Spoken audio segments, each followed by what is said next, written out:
these are all the concepts which are mentioned. Again, you don't have to look only the highlighted one. I'll explain almost most of them.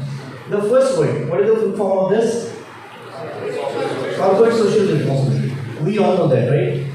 Now, corporate social responsibility is an act. How many of you know that? CSR is an act. It is in fact an addition to an act called as Companies Act, which probably finance people might be knowing. And in 2010, that is hardly 12 years before, this CSR is made compulsory into Companies Act, and the CSR section got added to Companies Act. Now, what do I mean by CSR? It is corporate social responsibility, which simply means that every organization which is there in any city, any country, any state, for that matter, any continent, that organization will be doing its business into that city, into that state, maybe going abroad in different countries. And when the company is making businesses in general in the market or in the society, what is the market or what is the society? It is human beings who are there in the society. So because of the society, because of the market, the businesses are happening. The businesses are making money because of the people who are there in the society. So when businesses are making money based on their customers, based on the society, based on the market, if they have society, if they have market, if their product is having a demand in the market, then only their product will get sold and then only they will make profits.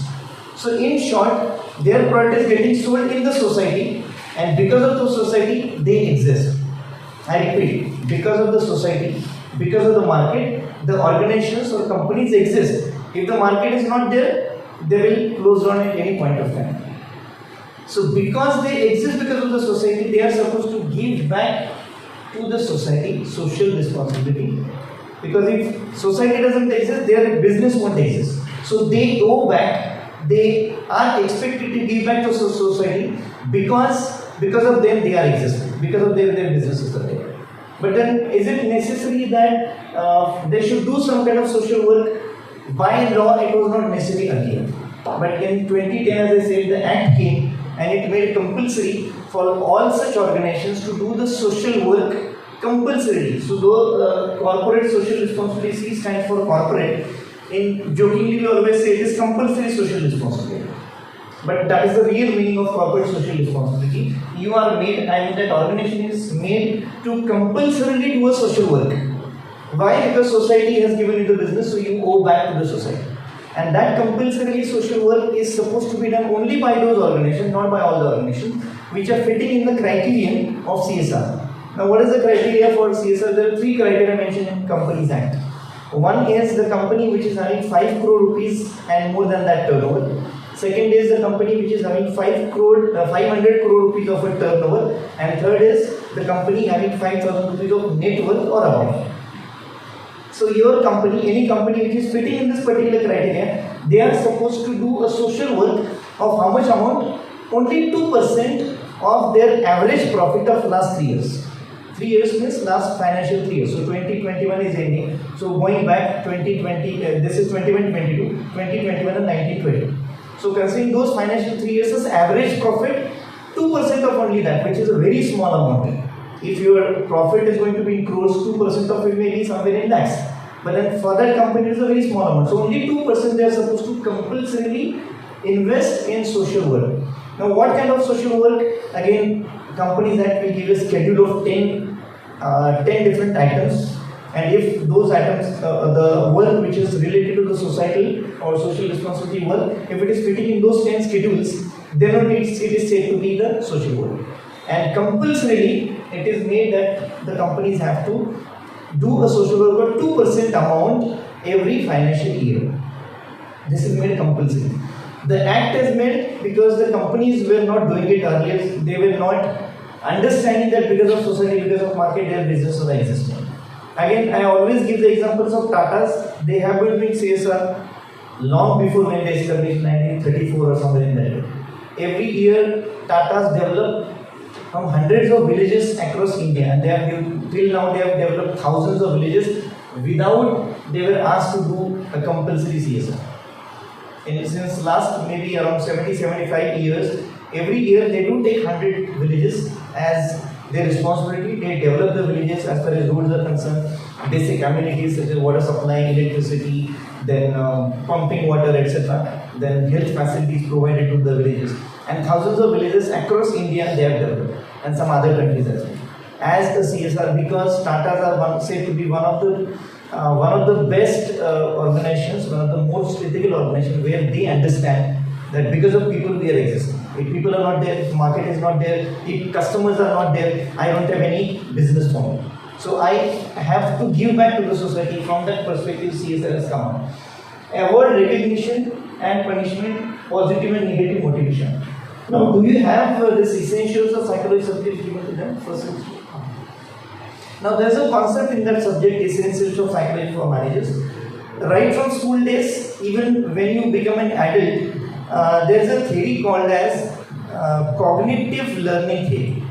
And according to that, if you want people to learn, you have to give them, either recognize them, give them award, give them positive motivation, or give them punishment, or give them negative motivation. To give you the very simple example, when you were in schools, you were asked to do some small work in a school, maybe by your teacher or maybe by your parents while going to the school, or maybe your parents at home might be asking, and then when you go to that shop, you will ask for a chocolate as a motivation. So can I buy one chocolate for me? Mother will say, father will say no. But still, what is there? It's a kind of recognition or a positive motivation to a small child given. Whereas in the school, the teacher will say, if you have not done a homework, stand outside the gate of, outside the door of classroom, and then murga bano. That is a punishment, which will give you, which will also motivate you, so that next time you won't do the same mistake again. So either a punishment or an award or recognition will definitely increase your level of motivation. But it is proven by some researchers in psychology that negative motivation may go to the negative direction as well. Supposing a person is continuously and always been reprimanded or maybe punished all the time in the class in front of all other class, that person might take it negatively and become a negative person in the entire life. So it is said that award, recognition and positive motivation should work in a positive direction, works in positive direction, whereas punishment and negative motivation may go to the negative direction as well. Now there is a concept of equitable pay, which will come up again in later chapter or skip here. Now there is one more word which is highlighted, JAJDJS. Who can tell me the full form? HR, people, or in HRM also this word was there. Yes, anyone? JA stands for job analysis, JD stands for job description, and JS stands for job specification. Now these are the three core concepts of any HR, and the entire organization depends on JD is what we say. So JD is a document. You can assume that D for document, but it's job description or a job document. So very often when you will get a placement offer, you go to the placement department and you ask them, and the placement department will provide you what is called a JD. Means what are you expected to do when you join that particular position. If you change the position, if you change your designation, if you go to the next level, your JD changes. That is job description changes. What is job description? It is a written document, the document which you will get it from the placement, which includes JA and JS. That is job analysis and job specification. Job analysis is what is to be done, how it is to be done, where it is to be done, with whom it is to be done, how the job is linked with other departments, how the performance which you are doing is connected with somebody else in the hierarchy or in some other department, how you are linked with other departments, etc. So what you are supposed to do about the job is called a job analysis, and who should be doing it is speaking about job specification. For example, I want to recruit a person as, let's say, in charge of purchase department. Say senior manager purchase department. Now I know what that senior manager or purchase department is supposed to do. Whatever raw materials required, he is supposed to find out the vendors. Then he should be able to do the analysis of say 2-3 quotations what he is getting. He should try to see the quality of the materials. He should prepare a purchase order. He should get invoices, maintain all the expenses, etc. Payment made to that person. So as far as the purchase procedure is concerned for all the raw materials, that manager is supposed to look after. But if this is a manufacturing company, the purchase manager must be able to understand the specifications, as it is called as in engineering industry. Specifications means minutest detail of the material, the smallest material which is required in any manufacturing company for that product. If we take the example of a car, some car engine, whichever irrespective of a company, that car engine might be having some 3,000 to 6,000 different components only of an engine.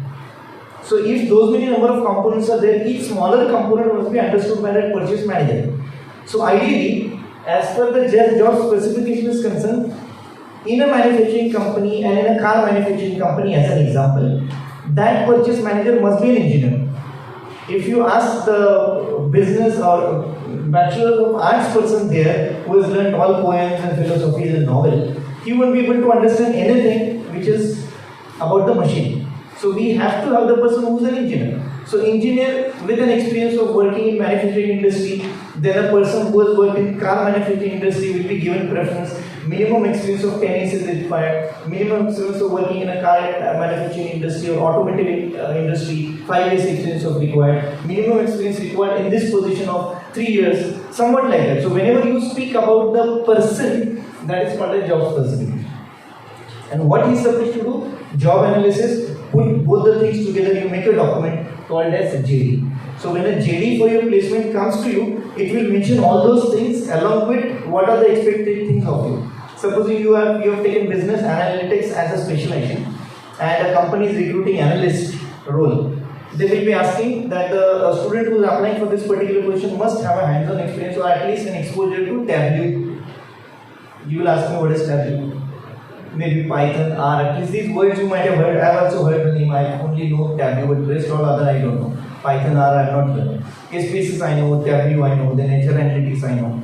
But then there are many things which are happening in the area of analytics, which even though you have got a certificate from MBA Business Analytics, but then the organizations will ask you something more than that, which is something to do with a job specification.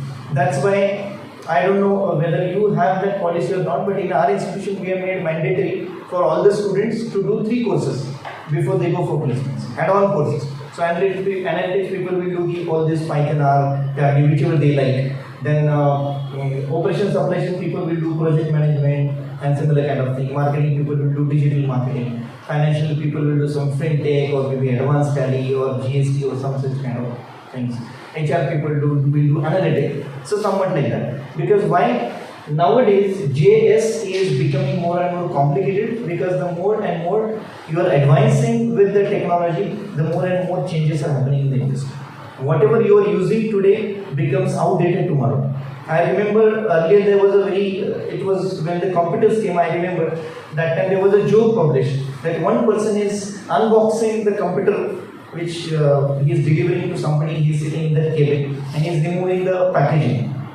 And the person who's ordered for that, he is just standing and looking at what packaging is removing. And the person who's removing the packaging gets a call and then he keeps it down and he tells to the purchaser, sorry sir, the system which you are purchasing now is outdated.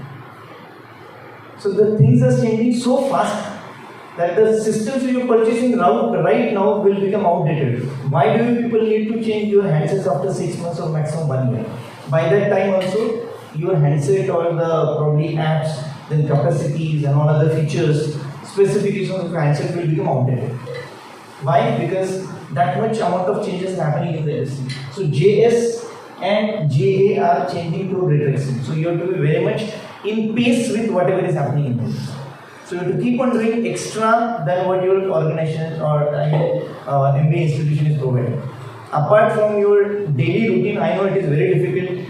You must have come to know that your exam is starting in the first week of April. That was a big surprise to all of us when we are still on unit number 3 for first year.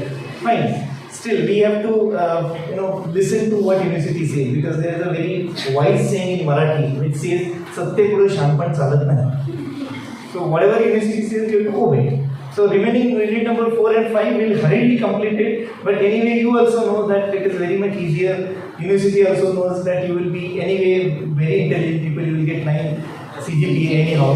Right? So they can do like this. But point is, changes are happening. So you have to go and keep pace with the changes. 2 years before when Corona came, exactly 2 years before, it came on 19th of March. Was anybody knowing that everything could be possible online? You were writing, say you can ask to your second year back 2022. Their entire first 2 semesters were online. When Corona came, when lockdown happened, till that time nobody was knowing Zoom, nobody was knowing Jitsi, nobody was knowing Microsoft, Cybex. No one was knowing. We never used those kind of software. But later on we conducted how can you make online learning, online teaching very much interesting. I have conducted many FDPs. Some of the faculty members might have attended it. So we never know that this is the thing which is likely to happen. Now the new concept of hybrid learning has come. And I mentioned in my first session, there is something called as new education policy which has come. And we say that 40% you can do online.